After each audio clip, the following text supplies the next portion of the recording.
Hello, beautiful people, and welcome to your weekly dose of celestial goodness. As always, thank you for joining me in this space and on this journey. I appreciate your presence here so much. Especially as we come up on the end of the year, I really just want to say a really big thank you for everyone who's been here watching and supporting me. I launched this year and it's been really fun and also just really rewarding, so thank you. Now, over the last several weeks, we have been looking at some of the big transits going on in the cosmos, and we thought about the changes that some of these might bring to our lives. We learned perhaps that while some changes can be unexpected, some changes can actually bring much needed and very beautiful events, people, and experiences to our world. As I have said before, change is the most constant thing in the universe. Helen Keller said, "A bend in the road is not the end of the road unless you fail to make the turn." I do believe that in the year ahead that there will be some big changes for a lot of people. Our world has already changed in so many ways, and so many of us could never even have imagined just how immense and intense these changes could be. But now that we have arrived to this juncture in our collective history, I do wonder, what now? What can we do to help create the world that we would like to see? What can we do to create the world that we desire for ourselves and for humanity as a whole? One of my favorite astrologers, Rick Levine, says, "Think cosmically, but act locally." So while we are thinking of bigger changes, sometimes the most important thing that we can do is to focus locally or to go inward. Rumi said, "Yesterday I was clever and I wanted to change the world. Today I am wise, so I'm changing myself." It is my hope that as we move into the new year and a new energy, that we will all take some time to reflect and to think about how we would like the new year to be. I'm making this video as both a way to reflect and to imagine, and as a reminder to incorporate some of the tools that we've talked about, that I've mentioned this year. Maybe in the next coming days, you can retreat for a moment to your sacred space to spend some time in quiet meditation, visualization, and even a bit of daydreaming. How would you like 2021 to be? What were some of the lessons that you learned in 2020? In just a few days, we will have closed the door on 2020. While some of us imagined that it would be a big year, we really had no idea how intense and eye-opening it would be on so many levels. This year, I learned more about balancing the range of my emotions, from sadness to joy. Sometimes these emotions happen so closely together that I almost felt guilty for feeling one or the other. Now, I sense that it's all part of the human experience, the polarities and being able to hold different emotion. Do you have any ways in which you release things that no longer mesh with your life? I think as we prepare to enter the new year, it is a great time to mentally, spiritually, and physically release the things that just no longer serve your life. And also, it's a good time to set some intentions for what you would like to see in the future. In one of my first videos, I think it was like the second video, I actually talked about creating sacred space. If you have some time in the next few days, I would highly suggest either creating or retreating to your sacred space. You might decide to light a candle. I love candles. Play some soft music. Write down your intentions, anything that you felt gratitude for from 2020. You might even surprise yourself. I love to write things down on actual paper with an actual pen. I'm a total pen addict, you could say. But anyway, this should be a personal exercise for you, so you can get creative or not, and as much or as little as you like. I think that this does require, though, doing an actual inventory of your life, and I do think that this requires some very serious thought. So here are some questions to ponder.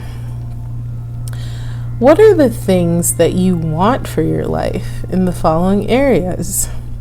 What do you want from your spiritual life, your financial life, your physical, emotional, and mental health?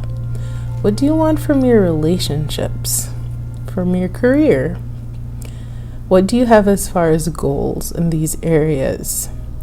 Is there anything new that you'd like to start? Perhaps a business? Do you have any new hobbies that you might want to start? Is there anywhere that you'd like to travel to when it's safe to do so? Are there any people that you'd like to see? Are there any grudges that you're holding on to?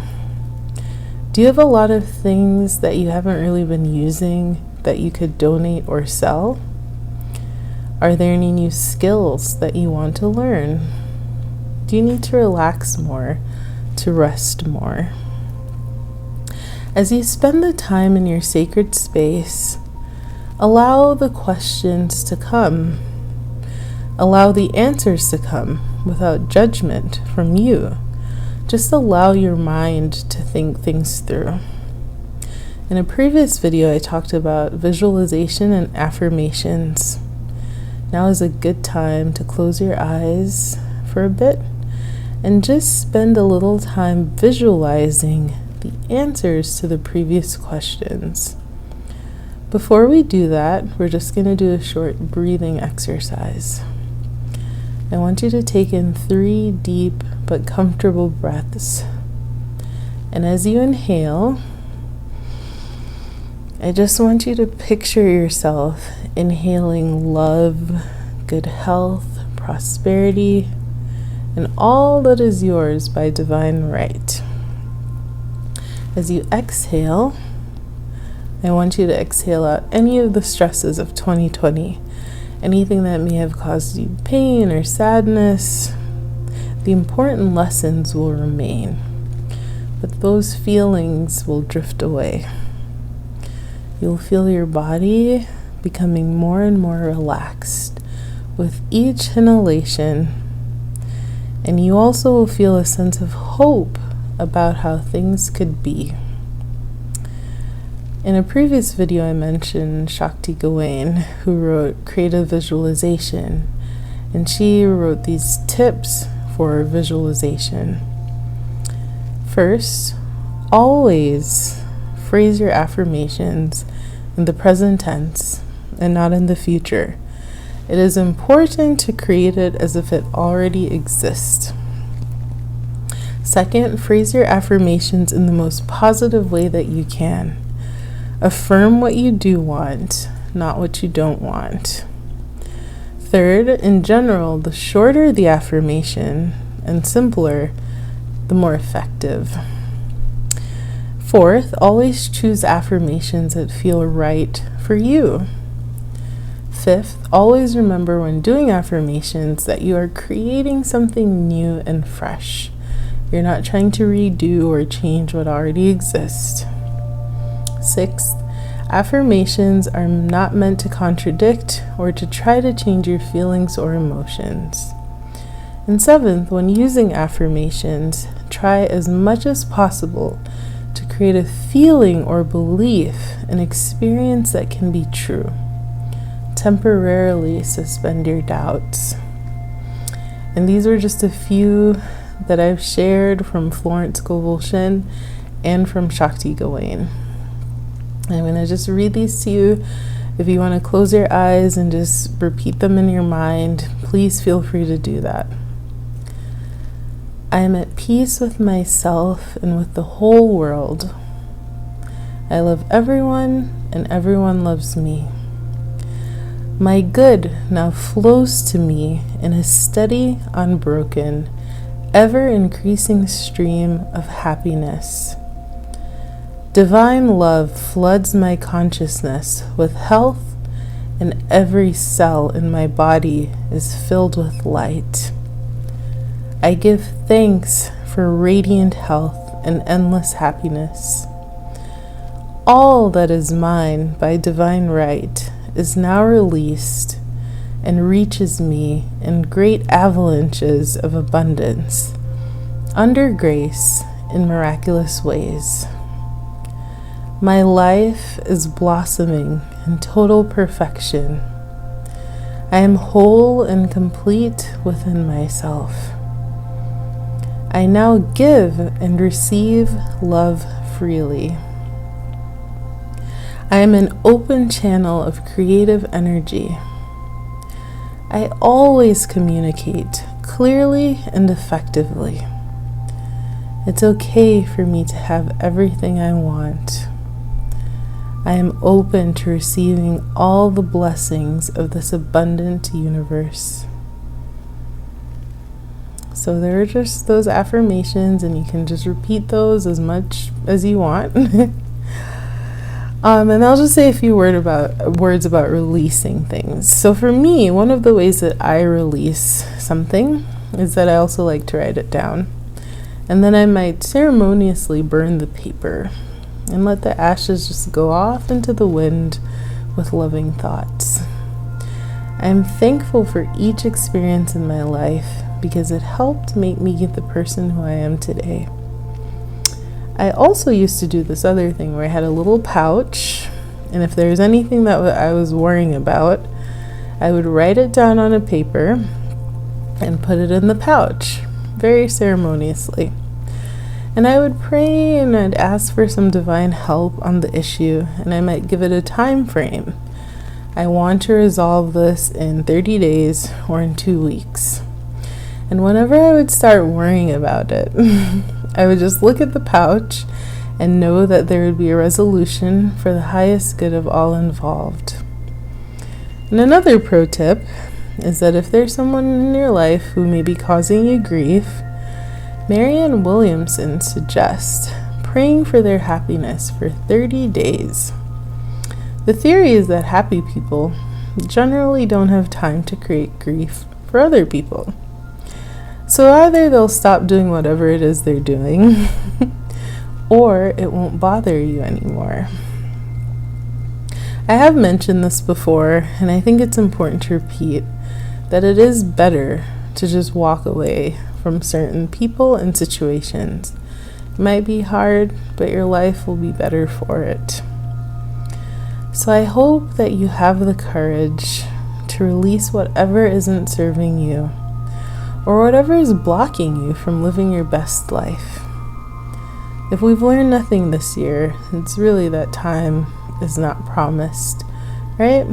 So why not live a life you enjoy? I also hope that you do have the courage to also embrace whatever new is coming into your life, or just whatever's coming, especially the things you asked for. As we go into the new year, it is my personal wish and prayer that your intentions be made manifest and that they unfold in beautiful ways and that they bring supreme joy to your life. Have a wonderful holiday season, a very beautiful new year. And as always, if you're liking these videos, please continue to like, subscribe, comment, and share. I appreciate it. May the stars shine brightly over your week, and may it just be an absolutely amazing closeout to this year. Thank you.